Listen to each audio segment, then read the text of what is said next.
BRS నాయకులు అధికారం కోల్పోయిన తర్వాత కన్స్ట్రక్టివ్ అపోజిషన్ లాగా కాకుండా డిస్ట్రక్టివ్ అపోజిషన్ లాగా వారిని వారే డిస్ట్రక్షన్ చేసుకుంటున్నారనే సంగతి మర్చిపోయారు.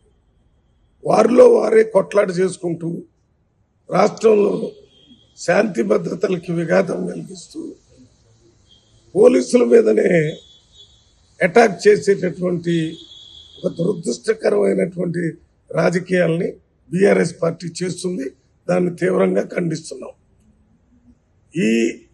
ఈ రకంగా చేయటం వల్ల ఐటీ కంపెనీలు కానీ, ఇండస్ట్రీస్లు కానీ, ఇన్వెస్టర్స్ కానీ హైదరాబాద్కు రావడానికి భయపడే పరిస్థితిని చేస్తున్నారు.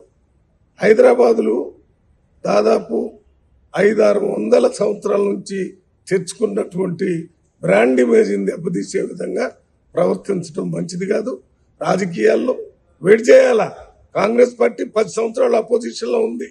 ప్రజల కోసం పోరాటం చేశాం, కానీ వ్యవస్థలకి వ్యతిరేకంగా కాదు. వ్యవస్థలో రాజ్యాంగపరమైన హక్కులను ఉపయోగించుకొని పనిచేయాలి.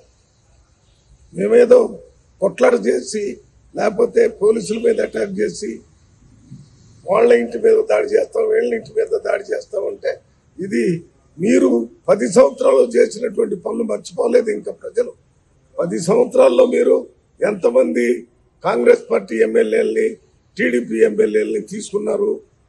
టీడీపీ ఎమ్మెల్యే రిజైన్ చేయకూడదే మీ మంత్రివర్గంలో మంత్రి అయ్యాడనే సంగతి మీరు మర్చిపోయారు. మీరు మాట్లాడే అన్ని ఎట్లున్నాయంటే దెయ్యాలు బయటకు వచ్చి వేదాలు వల్లించినట్టుగా ఉంది. ఇప్పటికైనా వీటిని ఆపి కన్స్ట్రక్టివ్ అపోజిషన్ లాగా ఎక్కడైనా ప్రభుత్వం తప్పు చేస్తుంటే ప్రజల తరపున అది ప్రభుత్వం దృష్టి తీసుకురండి, ఒత్తిడి చేయండి.